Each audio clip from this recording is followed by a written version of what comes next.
My name is Aisha Naveed. Presentation topics are splicing, value added, weighting, the producer price index. First of all, splicing. The process of combining two or more index numbers covering different bases into a single series is called splicing. There are two formulas, backward splicing and forward splicing. Backward splicing, index A of a current year divided by index A of a common year multiplied by 100. Forward splicing, index A of a current year multiplied by index A of a common year divided by 100. Example है, हमारे पास to series हैं A and B और उसके base years हैं 1991 and 1994. ये data है हमारे पास और इसमें हमने फाइंड करना है supplies the index series of A supplies the index series of B to A. सबसे पहले हम फाइंड करेंगे index series A supplies with index series B. उसके लिए हम फॉर्मूला यूज़ करेंगे index A of a current year divide by index A of a common year multiply by 100. 100 divided by 150 multiply by 100. तो इस तरह इसका answer आ जाएगा. और ऐसे ही हम 90 के साथ करेंगे 125 एंड 150 के साथ. सेकेंडली हमने फाइंड करना है index series B supplies with index series A. उसके लिए हमारे पास फॉर्मूला है index B of a current year multiply by index A of a common year divided by 100. 100 multiply by 150 divided by 100. तो हमारे पास 150 आंसर आ जाएगा. इसी तरह फिर हम इसको 125 के साथ, 150 के साथ, 200 के साथ, 225 के साथ सॉल्व करेंगे. नेक्स्ट टॉपिक है value added weighting. In a weighting aggregate quantity of a production index fix base period price P naught are used as weight. The price should reflect the importance of the various items produced. मतलब P naught जो सा होगा वो हम as अ wait use करेंगे. तो इसका formula ये है Q not P not divided by Q not P not multiply by 100.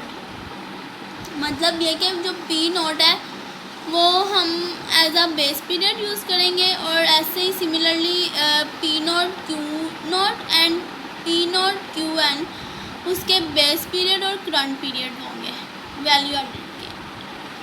इसकी एग्जांपल है हमारे पास. सबसे पहले हम इसके यूनिट्स लेंगे वेव्स, विसल्स, गैजेट्स. तो इसमें उसने हमें बताया गया है क्यू नॉट हमारे पास 114 है, 84 है और 17 है. और पी नॉट हमारे पास 20, 12 और 40 है. और क्यू एन हमारे पास 120, 80 और 200 है. क्यू नॉट और पी नॉट सबसे पहले हम फाइंड करेंगे तो वो हम क्यू नॉट और पी नॉट को दोनों को मल्टीप्लाई करके उसका आंसर आ जाएगा. और ऐसे ही क्यू एन और पी नॉट को दोनों को मल्टीप्लाई करके और उसका आंसर आ जाएगा. और ये वैल्यू एडेड का फॉर्मूला है, इसमें हम वैल्यूज पुट करेंगे और हमारे पास 112.6 आंसर आ जाएगा. The producer price index. Producer price index is measure of average price received by producers of domestically produced goods and service. It calculated by dividing the current price received by the sellers of a respectively basket representative baskets of goods by their price in some base years multiply by 100. Producer price index की जो ratio है वो उसको हम divide करेंगे base price index की basket से. तो प्रोड्यूसर प्राइस इंडेक्स का फॉर्मूला ये होगा current price divided by base price. इसी जो प्रोड्यूसर प्राइस इंडेक्स को का जो फॉर्मूला है उसको हम लास्ट ईयर्स के इंडेक्स नंबर से हम मॉडिफाई करेंगे. जैसे कि उसका summation Q not P T divided by summation Q not P not multiply by 100. इसी तरह हम पैशर्स के इंडेक्स नंबर के साथ उसका फॉर्मूला करेंगे तो वो आएगा Q T P T divided by Q T P nought nought multiply by 100। जो क्यू नॉट है वो उसकी quantity in the base period है, P T quantity in current period है, पी टी जो है वो current period of a product है, और क्यू नॉट उसकी price of producer in base year. इसी तरह हम फिशर्स के फॉर्मूला को प्रोड्यूसर प्राइस इंडेक्स के लिहाज से देखेंगे तो वो producer price index equal to last years multiply by precious.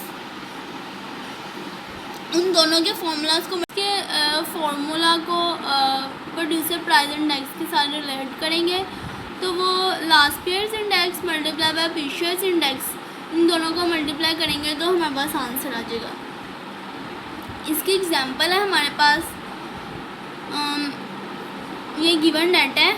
अब हमने last year species and Fisher's formula को यूज़ करके प्रोड्यूसर प्राइस इंडेक्स निकालना है।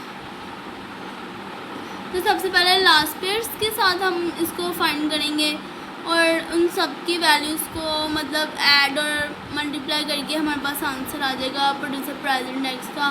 फिर इसी तरह हम फिशर्स के फार्मूला के साथ करेंगे और फिर हम फिशर्स के फार्मूला के साथ करेंगे तो हमारे पास इन सब का आंसर आ जाएगा। थैंक्स।